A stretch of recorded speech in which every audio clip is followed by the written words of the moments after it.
Hello students, today is our last day in this chapter only. ठीक है, इस chapter में लास्ट डे है आज अपना and we are going to solve the remaining questions of miscellaneous exercise. So let us start with the question number 24.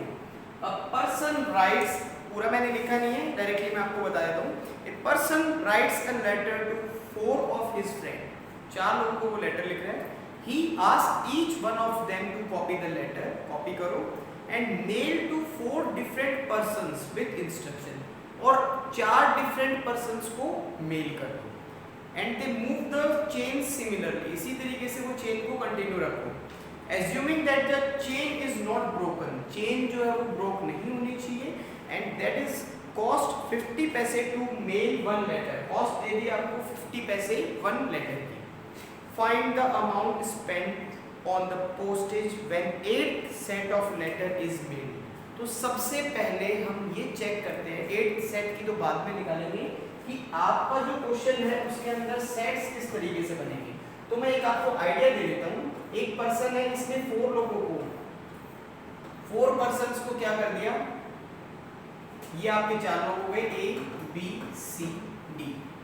4 persons को इसने letter send कर दिया और बोला है कि आगे आप कंटिन्यू रखें वही प्रोसेस को. ये 4 लोगों को भेजेगा, ये 4 को भेजेगा, और इसने 4 को सेंड किया और इसने 4 को किया. तो ये पहले यहाँ पे सिंगल था, इसने 4 को भेजा तो यहाँ क्या आया 4. नेक्स्ट कितना हो गया 4 + 4 + 4 + 4 16. इसी तरीके से नेक्स्ट वाला इसको 4 को करेगा तो ये हो जाएगा 64. सो आपके पास यहाँ पे सीरीज मिल गई है आपको. क्या बन गई है, फर्स्ट ने 4 को किया, ठीक है, नेक्स्ट ने 4 square 4 cube dot dot dot. तो ये आपकी बन गई है सीरीज. उसने बोला है 8th जो आपने सेट को सेंड किया एट दैट टाइम कॉस्ट बतानी है और एक मेल की कॉस्ट है 50 पैसे. तो 8th टर्म की वैल्यू निकालो, ठीक है.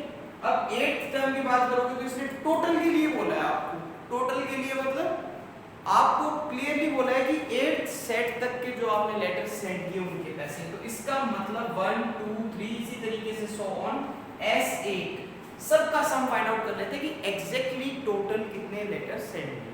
सो S8, formula for S8 we know that this is the GP and in the GP Sn is equal to A.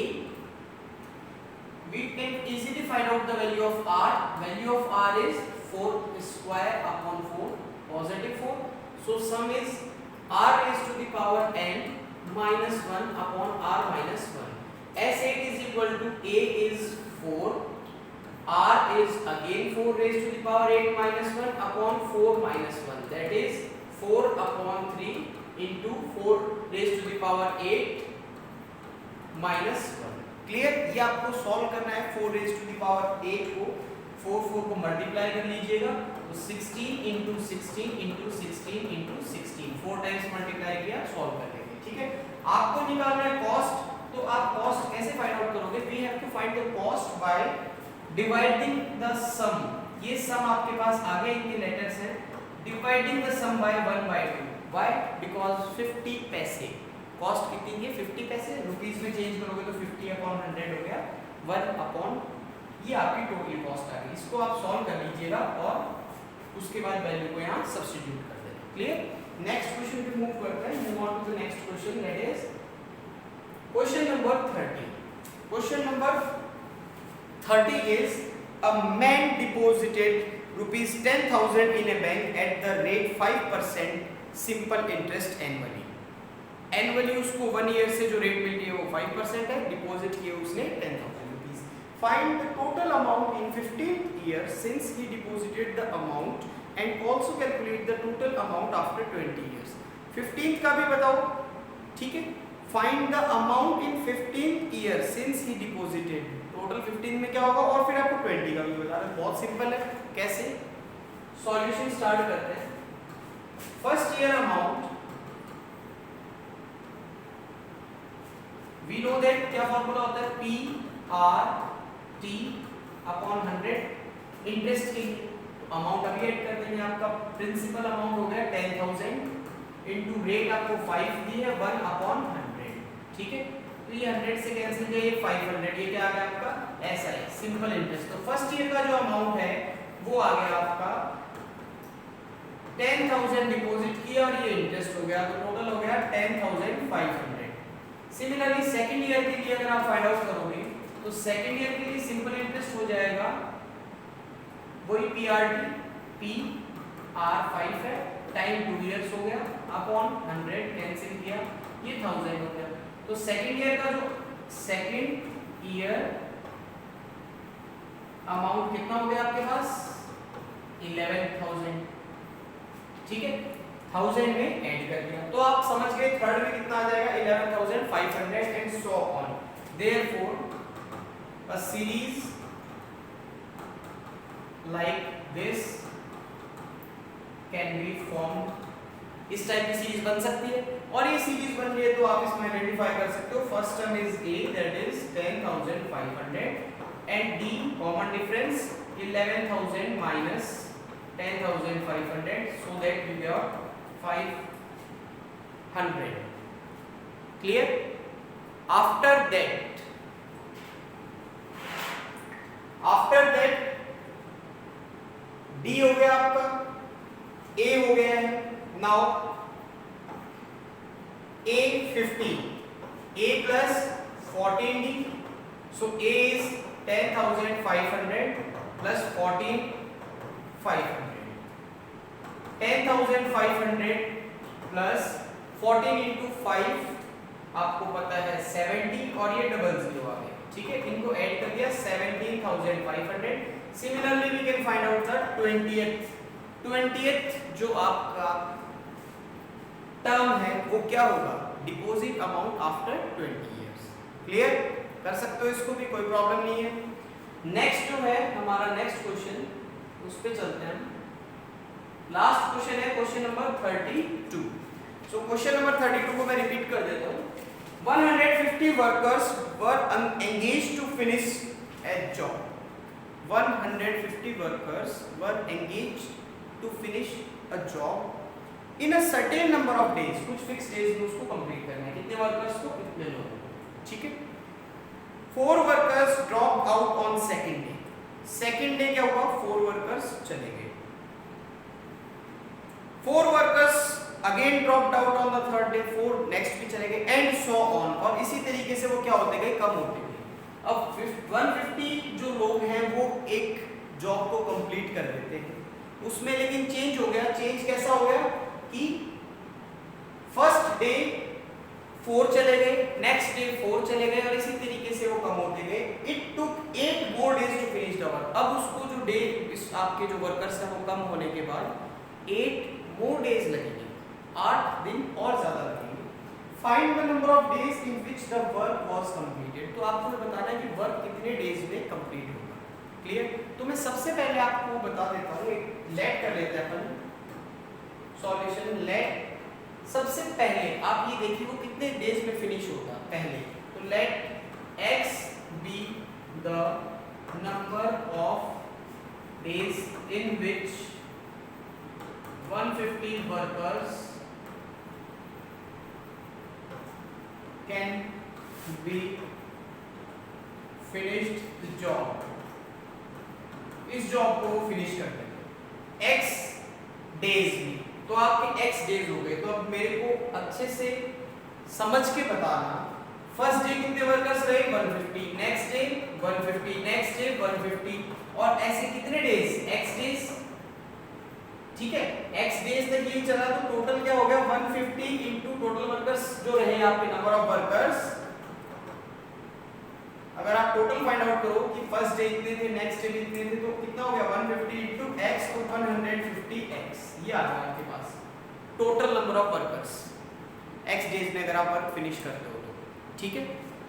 अब ध्यान दीजिएगा उसने क्या कहा है, उसने कहा है पर डे 4 कम होते जा रहे हैं, ठीक है पर डे 4 कम होते जा रहे हैं।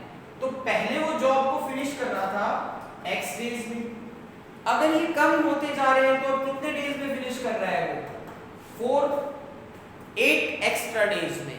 तो अब जो डेज आप ले रहे हो उनमें आपको प्लस करना होगा 8 डेज को और, ठीक है। सो फर्स्ट डे आपके पास यहाँ जब आपके क्वेश्चन को एक बार और रीड कर लेते हैं अपन, फर्स्ट से ही बोला है ना उसने, 4 workers dropped out on second day, second day से 4 वर्कर्स ड्रॉप किए हैं, तो फर्स्ट डे हो गए 150, नेक्स्ट 146, नेक्स्ट 142 और इसी तरीके से वो ड्रॉप कर रहा है, ठीक है। अब ऐसे वो ड्रॉप कर रहा है तो लेट कर लिया हमने कि ये आपके के डेज, के लेट कर लेते हैं, के डेज के अंदर ये क्या होगा, कंप्लीट कर देंगे वर्क, ठीक है। अब मुझे एक बात बताओ, आप इनको के डेज लग रहे हैं और आपने क्या बोला था कि 8 ज्यादा लगेंगे, तो x में के डेज तो आपके टोटल हो गए, तो x में अगर मैं 8 डेज को ऐड कर देता हूं तो आपके पास क्या आ गया, k की वैल्यू आ गई, k की वैल्यू कितनी आ गई, x प्लस 8, ये आ गई आपके पास 8 मोर डेज, 8 दिन ज्यादा लगे हैं, 8 दिन ज्यादा लगे हैं, तो x प्लस 8 आपका इक्वल हो गया k के। अब आप समझिएगा, इसको टोटल करता हूं मैं, इसका सम फाइंड आउट करता हूं कितने डेज लगे हैं, तो ये AP बन रही है, तो AP का फॉर्मूला होता है n/2 bracket 2a plus n-1, n की जगह आपके पास क्या है, k है, so k -1 into d is equal to इतने दिन और इतने ही तो टोटल वर्कर होंगे आपके, ये डेज है तो टोटल वर्कर्स कितने होंगे, टोटल वर्कर्स तो इनका सम ही तो होगा सबका, यही होगा, ठीक है। इनका सम अपन फाइंड आउट कर लेते हैं, ये टोटल वर्कर्स किनके इक्वल होंगे, जो पहले वर्कर्स ने फिनिश किया तो 150 x के इक्वल, क्लियर है। और x की वैल्यू यहां से आप फाइंड आउट कर लेंगे, x की वैल्यू आ गई आपके पास k -8, ये इस साइड में गया तो k -8, यहां वो वैल्यू पुट कर दे, n की जगह आएगा आपके पास k days, k/2 bracket 2a हो गया 300 प्लस k -1 d आएगा -4 और ये हो गया 150, x की जगह वैल्यू पुट कर दे k -8, क्योंकि a की वेरिएबल में रखेंगे, ठीक है। ये उधर गया तो 300 हो गया, ये देखिएगा 300k इससे मल्टीप्लाई हो गया, ये -4k इससे मल्टीप्लाई हो गया और अंदर है k -1, क्लियर।